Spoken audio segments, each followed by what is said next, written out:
Pelbagai platform disediakan bagi menggalakkan usahawan muda mengembangkan perniagaan dan itu antara fokus dari Pulau Pinang. Langsung ke studio RTM di sana bersama Zatul Iqmah Muhammad Nur. Silakan. Ya Miza, Pesta Pulau Pinang mampu menjadi batu loncatan kepada usahawan Bumi Putra untuk memasarkan produk mereka ke peringkat global. Platform disediakan kerajaan negeri itu dijangka mampu menarik kehadiran pengunjung, terutamanya pelancong dari luar negara. Timbalan Ketua Menteri 1, Datuk Dr. Muhammad Abdul Hamid berkata sambutan yang diberikan dari peniaga dan pengunjung sangat baik. Sebanyak 11 reruai percuma disediakan kepada usahawan yang menyertai pesta tersebut.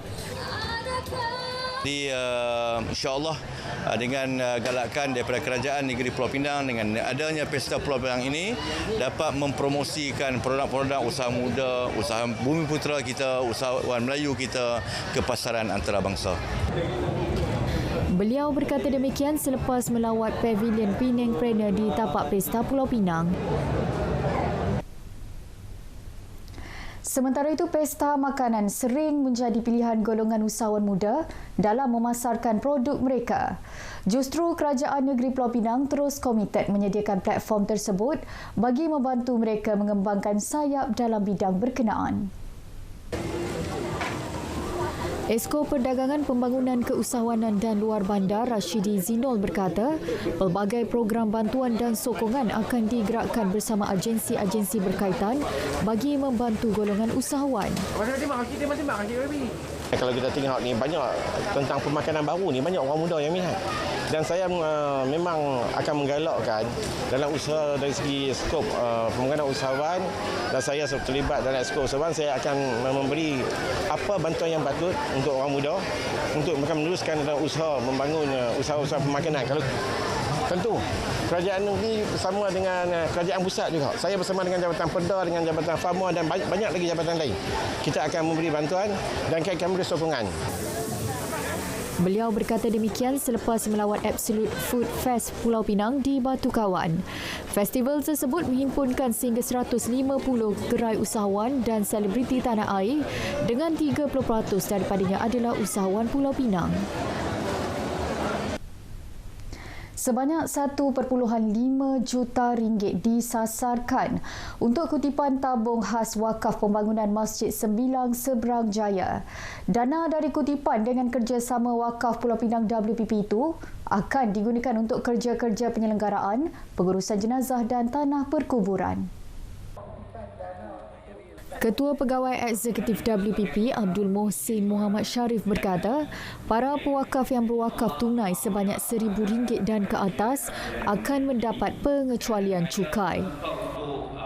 Program ataupun pelancaran tabung wakaf khas Masjid Sembilang ini merupakan satu usaha di antara Wakaf Pulau Pinang Sdn Bhd dan juga Masjid Sembilang Seberang Jaya yang kita rasakan adalah merupakan satu kerjasama strategik untuk kita bantu meningkatkan lagi dana wakaf khusus untuk bangunkan Masjid Sembilang Seberang Jaya ini. Tabung dilancarkan selama setahun bermula 14 November 2023 hingga 13 November tahun ini. Paparan itu mengakhiri berita dari Pulau Pinang. Dari sungai hingga segara, Palestin pasti merdeka. Assalamualaikum dan salam Malaysia Madani. Kembali ke Angkasa Puri Kota Media. Baik, terima kasih Zatul. Angkatan Pertahanan Awam Negeri Kedah sentiasa dalam keadaan bersedia jika diperlukan untuk memberi bantuan ke Pantai Timur. Pengarah APM Kedah, Lieutenant Colonel PA Zairil Anwar Zulmuji berkata sebanyak 3 pasukan respon bencana sokongan atau PARAS APM akan digerakkan jika diarahkan pada bila-bila masa. Yang terjejas teruk untuk di Kelantan lah.